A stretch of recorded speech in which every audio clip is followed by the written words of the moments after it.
Every fantasy fan says that if you're only going to read one fantasy series, it should probably be this one. However, I have a few others that I think are must-sees. And welcome back to the heart of the stories we tell, where today we're going to do another Sensational 7. Why a 7 countdown? Because I have a little more energy than those that do top 5 countdowns, and a little less than those that do top 10s.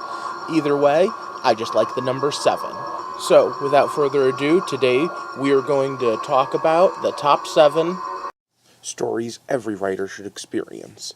Now, we're breaking this up into a two-parter, which is unusual for my Sensational 7, but I'm doing it for a very particular reason, because I could have done a Sensational 100 for this. However, right now I'm going to focus on ones that were before I was born, and then ones that were more modern next. So let's get started with number 7. The movie was kinda weird and hard to follow. The book was great, and it has a whole series of follow-ups. 2001: A Space Odyssey. Arthur C. Clarke. Not actually his best work, but maybe his most influential.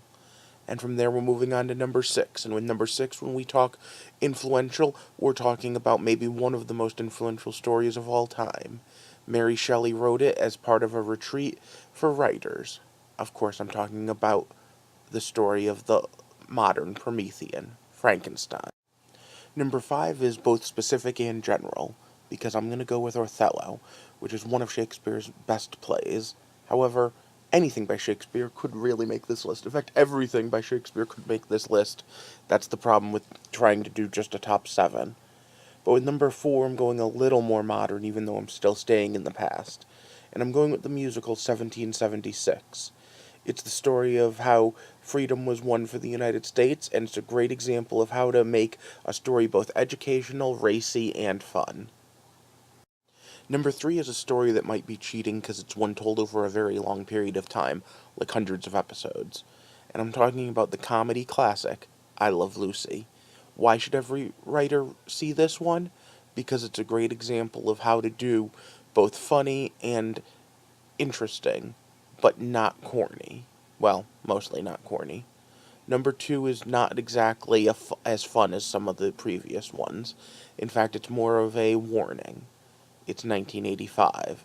Going with honorable mentions, I have to really say that it was hard for me to pick these out, but I went with the more modern story of Star Trek, Gene Roddenberry's Wagon Train to the Stars, and the epic poem The Raven, because, quote, The Raven, nevermore. And then I started thinking about things like the TV show MacGyver and different action adventures and swashbuckling things, and I said that I had to go with the father of all of them, maybe the original Batman.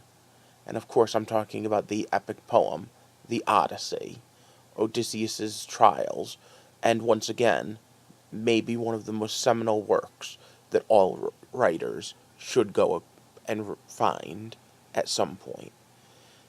Now, as we went through these, like I said, next week I'm going to be doing part 2, and we're going to talk about more modern stories, ones that were post-1980 when I was born. But for now, what I need you to do is like, subscribe, and share this video. And also, if you have any ideas for future installments of Sensational 7, leave that down in the comments as well.